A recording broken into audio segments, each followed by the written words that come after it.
Hello नमस्कार दोस्तों, स्वागत है आप सभी का आपके अपने चैनल सक्सेस 365 पर। दोस्तों आज का हमारा टॉपिक है मैथ का संख्या पद्धति या पूर्ण संख्याएं। तो पूर्ण संख्या में हम सबसे पहले जानेंगे कि संख्याओं की प्रकृति क्या होती है, यानी संख्याओं की परिभाषाएं क्या होती हैं। तो चलिए हम शुरू करते हैं। सबसे पहले हम लिख रहे हैं धन पूर्णांक।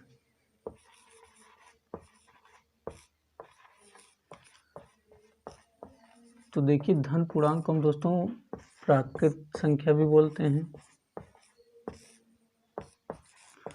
प्राकृत संख्या या प्राकृतिक संख्या।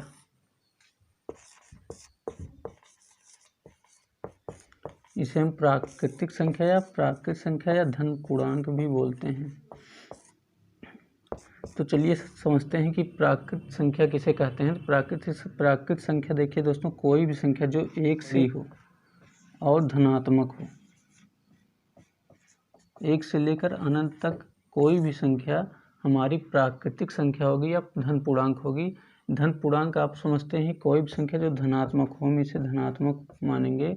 अगर ये ऋण इसमें चिन्ह नहीं लगा है, यानी कि ऋणात्मक नहीं, तो ये धनात्मक संख्या है और प्राकृतिक संख्या हम बोल सकते हैं इसे। लेकिन अगर इसमें दोस्तों हम जीरो को ऐड कर दें, देखिए दोस्तों अगर इसमें हम जीरो को ऐड कर दें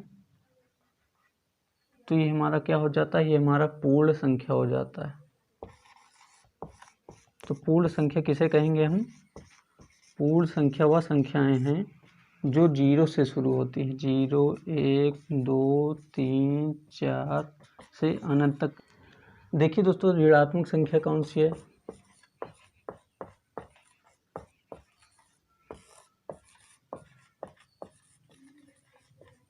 ऋणात्मक संख्या उसे कहते हैं जो हमारी संख्या जो ऋणात्मक हो, यानी कि उसमें ऋण का चिन्ह लगा हो, माइनस का चिन्ह लगा हो, हमारी संख्या ऋणात्मक संख्या है। आप लोगों को पता ही होगा ऋणात्मक संख्या किसे कहते हैं, जो जिसमें ऋण का चिन्ह लगा हो यानी माइनस चिन्ह लगा हो, तो आप इसे देखते ही पहचान जाएंगे कि ये ऋणात्मक संख्याएं हैं। तो चलिए दोस्तों अब हम देखते हैं पूर्णांक संख्या किसे कहते हैं। तो देखिए पूर्णांक संख्या वो संख्याएं होती हैं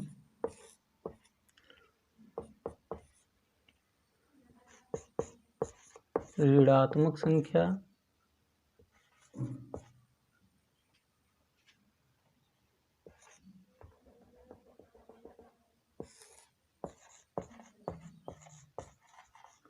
ऋणात्मक संख्या 0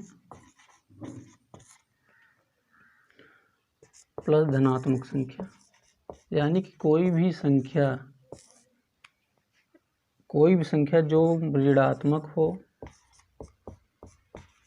या 0 हो या धनात्मक हो, कोई भी संख्या वो हमारी पूर्णांक संख्या होगी।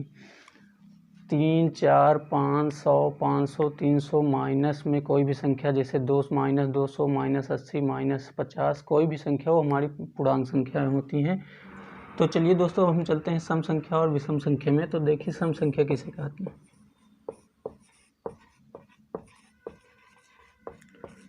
सम संख्या ऐसी संख्या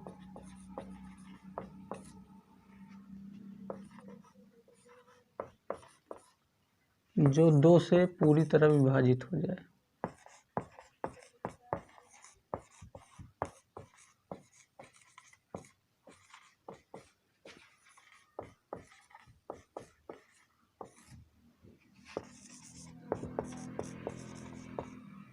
ऐसी संख्या जो 2 से पूरी तरह विभाजित हो जाए, जैसे 2, 4, 6, 8, 10, 12, या ऐसी कोई भी संख्या जो 2 से विभाजित हो जाए, जैसे 100, 102, 104,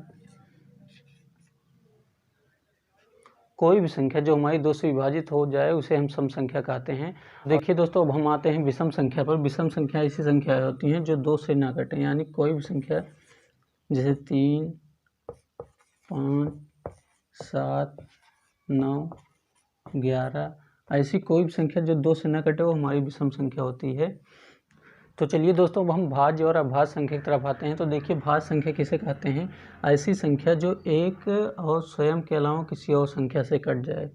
जैसे देख लीजिए हम लिख रहे हैं 4, ये हमारा 1 से भी कट जाएगा और 4 से भी कट जाएगा और 2 से भी कट जाएगा। तो ऐसी संख्या जो 1 और स्वयं से और 1 के अलावा किसी और भी संख्या से कट जाए तो उसे हम भाज्य संख्या कहते हैं। देखिए जैसे 12, 14, 15, 20, 25, ये सब हमारा 25 से भी कट रहा है, 1 से भी कट रहा है और 5 से भी कट रहा है। तो ये हमारे हो गया भाज्य संख्याएं। और अभाज्य संख्या किसे कहते हैं? जो 1 से कटे और स्वयं से कटे, इसके अलावा और किसी से न कटे।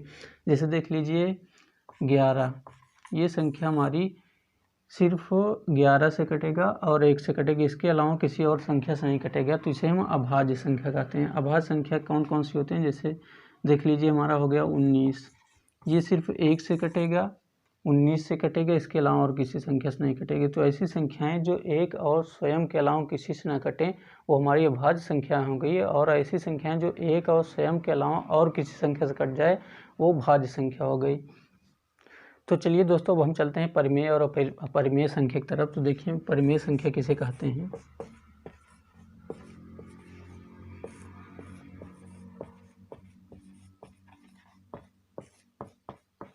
ऐसी संख्याएं जो p/q के रूप में हों, यानी कि जो बटे के रूप में हो। जैसे हम लिख रहे हैं 22/7, ये देखिए बटे के रूप में हो। ऐसी संख्याएं जो बटा के रूप में हो यानी p/q रूप में हो उसे हम परिमेय संख्या कहते हैं। तो देख लीजिए कोई भी संख्या ले लीजिए, ये हमारी परिमेय संख्याएं होंगी जो p/q के रूप में। लेकिन एक चीज़ बता दें, q का मान 0 नहीं होना चाहिए, q का मान 0 नहीं होना चाहिए। उसके बाद सारी संख्याएं जो p/q रूप में हो वो हमारी परिमेय संख्याएं हो गई। अब हम चलते हैं दोस्तों अपरिमेय संख्या की तरफ। तो देखिए अपरिमेय संख्या कौन सी है?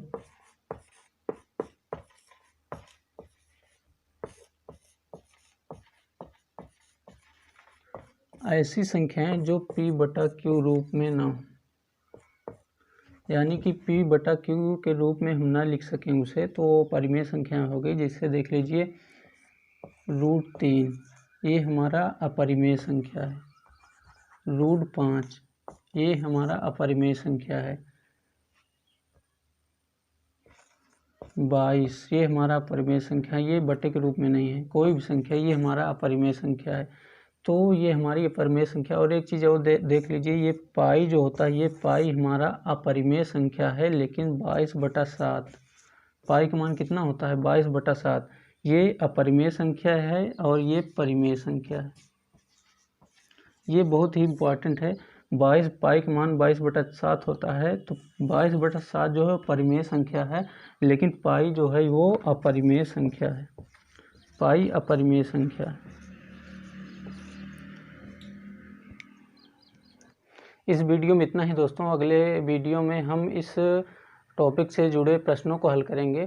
तो धन्यवाद दोस्तों। अगर आप लोगों को वीडियो अच्छा लगा हो तो लाइक कर दीजिए और चैनल को सब्सक्राइब कर लीजिए ताकि आगे का वीडियो आप लोगों को आसानी से मिल सके।